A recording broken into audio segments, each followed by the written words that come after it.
আজ সকালে বিএনপির স্থানীয় নেতারা সিলেটে জামাত অফিসে তালা ভেঙে ঢুকে সব আসবাবপত্র রাস্তায় ফেলে আগুন ধরিয়ে দিয়ে বলেছে এই দেশে জামাতের কোনো জায়গা নেই এবং তারা যদি রাজনীতি করতে চায় তাহলে পাকিস্তানে গিয়ে করুক, বাংলাদেশে আর তাদের সহ্য করা হবে না। আজ সকালে বিএনপির শীর্ষ নেতারা গোপন বৈঠকে সিদ্ধান্ত নিয়েছে যে তারা আর জামাতের সাথে নেই এবং জামাত যদি আগামী নির্বাচনে অংশ নেওয়ার চেষ্টা করে তাহলে বিএনপি নিজেই তাদের প্রার্থীদের আক্রমণ করবে এবং ভোট কেন্দ্র থেকে তাড়িয়ে দেবে, কারণ জামাত মানেই জঙ্গি এবং রাজাকার। আজ দুপুরে চট্টগ্রামে বিএনপি এবং জামাতের কর্মীদের মধ্যে প্রকাশ্য রাস্তায় মারামারি হয়েছে, যেখানে বিএনপি কর্মীরা জামাত পতাকা পুড়িয়ে দিয়ে বলেছে এই দেশে জামাতের কোনো জায়গা নেই এবং তারা যদি রাজনীতি করতে চায় তাহলে পাকিস্তানে গিয়ে করুক, বাংলাদেশে আর তাদের সহ্য করা হবে না এবং আগামী নির্বাচনে তোমাদের ভোট দিতে দেব না। আজ ভোরে ঢাকা মেডিকেল কলেজ হাসপাতালে বিএনপি নেতা চুপ্পু তীব্র বিষক্রিয়ায় মারা গেছে এবং ডাক্তাররা বলছে তাকে ইচ্ছাকৃতভাবে বিষ দেওয়া হয়েছে।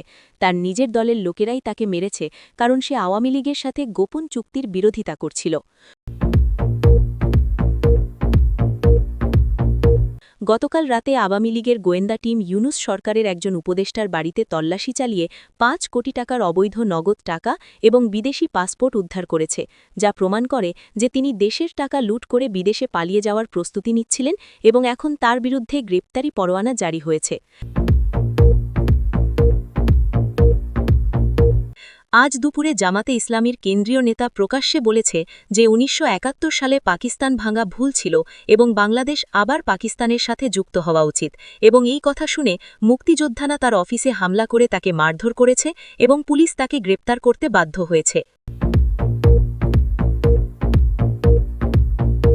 আজ সকালে জামাতে ইসলামীর গোপন প্রশিক্ষণ ক্যাম্প থেকে ভারী অস্ত্র এবং বিস্ফোরক উদ্ধার হয়েছে এবং গ্রেপ্তারকৃত জামাত সদস্যরা স্বীকার করেছে যে তারা ১৬ ডিসেম্বর বিজয় দিবসে সারা দেশে একযোগে হামলা চালিয়ে গণহত্যা ঘটানোর পরিকল্পনা করছিল, যাতে বাংলাদেশ আবার পাকিস্তানের অংশ হয়ে যায়।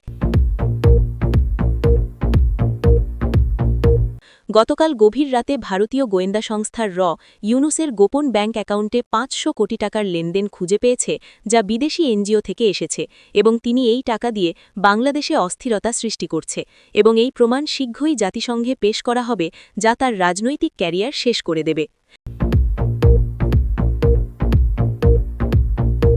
গতকাল রাতে ভারতীয় গোয়েন্দা সংস্থা ইউনুসের গোপন ব্যাংক অ্যাকাউন্টে ৫০০ কোটি টাকার লেনদেন খুঁজে পেয়েছে, যা বিদেশি এনজিও থেকে এসেছে এবং তিনি এই টাকা দিয়ে বাংলাদেশে অস্থিরতা সৃষ্টি করছে এবং এই প্রমাণ শীঘ্রই জাতিসংঘে পেশ করা হবে, যা তার রাজনৈতিক ক্যারিয়ার শেষ করে দেবে। গতকাল রাতে লন্ডনে তারেক রহমান বাংলাদেশের বিচারপতিকে ১০ কোটি টাকা ঘুষ দিতে গিয়ে ব্রিটিশ পুলিশের হাতে রঙ্গে হাতে ধরা পড়েছে এবং এখন তার বিরুদ্ধে আন্তর্জাতিক দুর্নীতির মামলা হচ্ছে, যা তাকে চিরতরে কারাগারে পাঠাবে। গতকাল গভীর রাতে আওয়ামী লীগের বিশেষ বাহিনী বিএনপির একজন শীর্ষ নেতার বাড়িতে গিয়ে তাকে ধরে এনেছে এবং তাকে জিজ্ঞাসাবাদ করে বের করেছে যে বিএনপি এবং জামাত মিলে ১৬ ডিসেম্বর সারা দেশে সহিংসতা ছড়িয়ে দেওয়ার পরিকল্পনা করছে এবং এখন তার স্বীকারোক্তির ভিডিও সব টিভি চ্যানেলে প্রচার করা হবে। আজ ভোরে আওয়ামী লীগের বিশেষ টিম ইউনুসের গোপন বৈঠকে লুকিয়ে ক্যামেরা বসিয়ে রেকর্ড করেছে, যেখানে তিনি স্পষ্ট বলছে যে বাংলাদেশকে ভাগ করে ভারতের সাথে মিশিয়ে দিতে চায় এবং এই ভিডিও শীঘ্রই প্রকাশ করা হবে, যা দেখে সাধারণ মানুষ তাকে লিঞ্চ করে মেরে ফেলবে।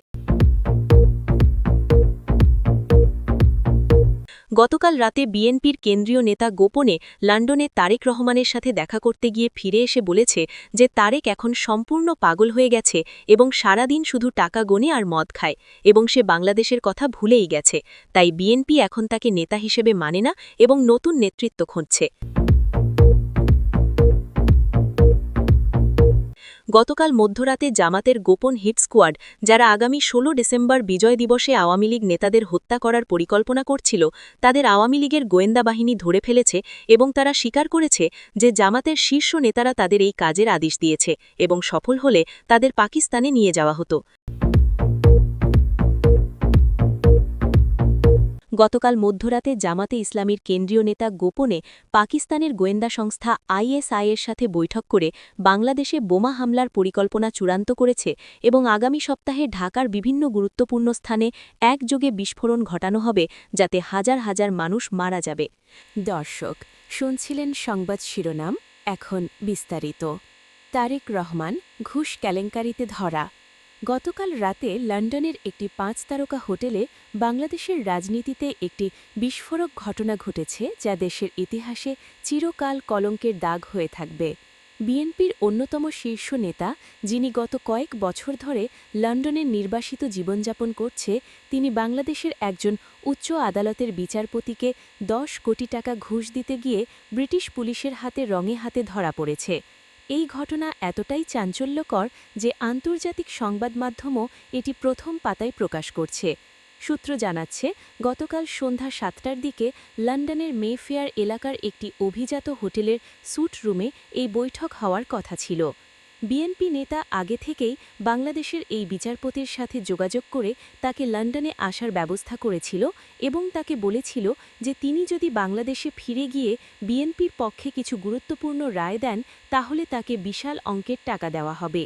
বিচারপতি প্রথমে এই প্রস্তাবে রাজি হয়েছিল এবং লন্ডনে এসেছিল, কিন্তু পরে তার বিবেক তাকে কুড়ে কুড়ে খেতে থাকে এবং তিনি গোপনে ব্রিটিশ পুলিশকে সব জানিয়ে দেয়।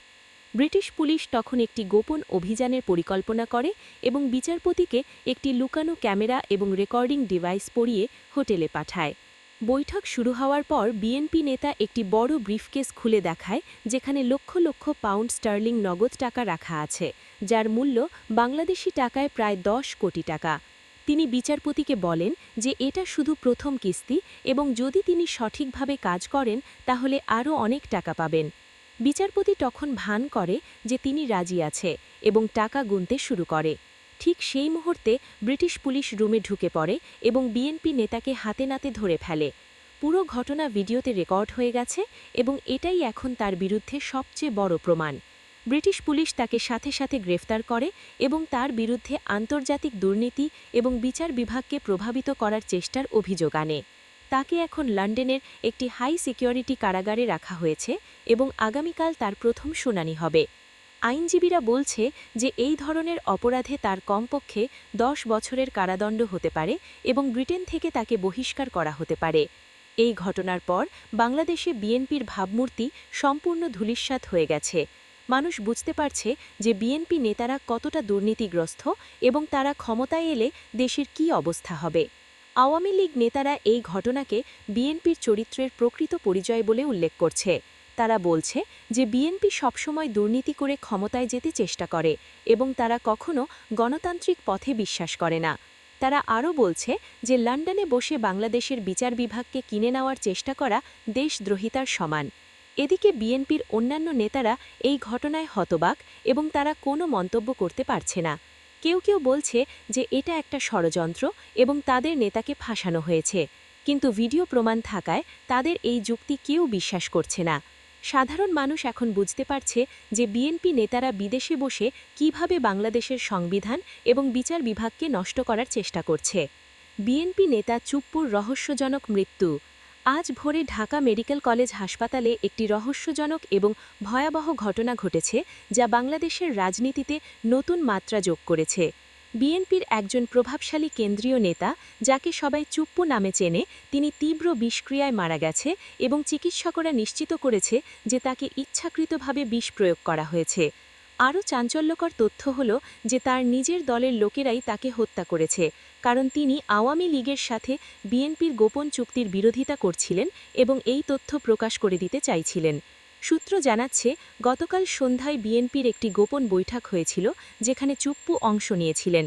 সেই বৈঠকে তাকে চা এবং খাবার দেওয়া হয়, যেটা খাওয়ার কিছুক্ষণ পরেই তার শারীরিক অবস্থা খারাপ হতে থাকে। তিনি প্রচণ্ড পেট ব্যথা এবং বমি শুরু করেন এবং তাকে জরুরি ভিত্তিতে ঢাকা মেডিকেল কলেজ হাসপাতালে নিয়ে যাওয়া হয়।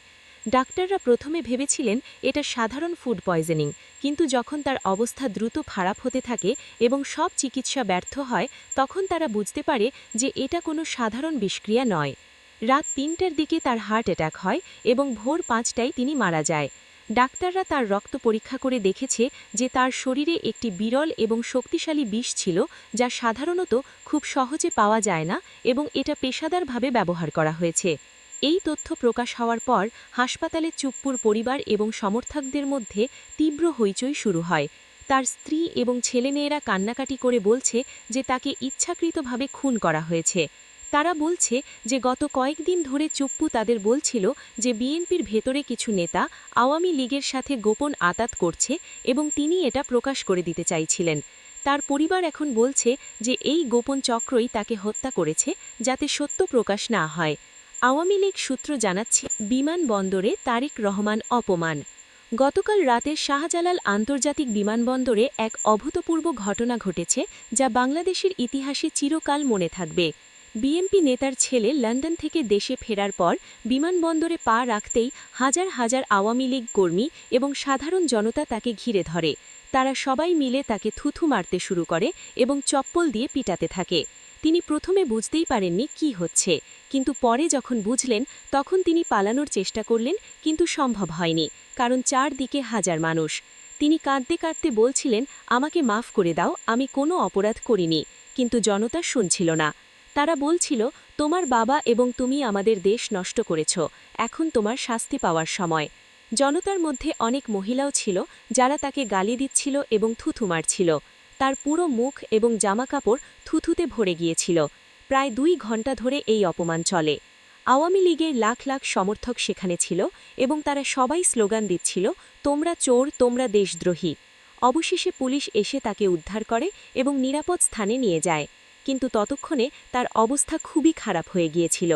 তিনি মানসিকভাবে ভেঙে পড়েছেন এবং এখন আর বাংলাদেশে থাকতে চান না। আওয়ামী লীগ নেতারা বলছেন এটা জনতার স্বতঃস্ফূর্ত প্রতিক্রিয়া এবং তারা এতে কোনো হস্তক্ষেপ করেননি। তারা বলছেন জনতা জানে কে তাদের বন্ধু এবং কে শত্রু। সিলেটে জামাত নেতা হত্যা।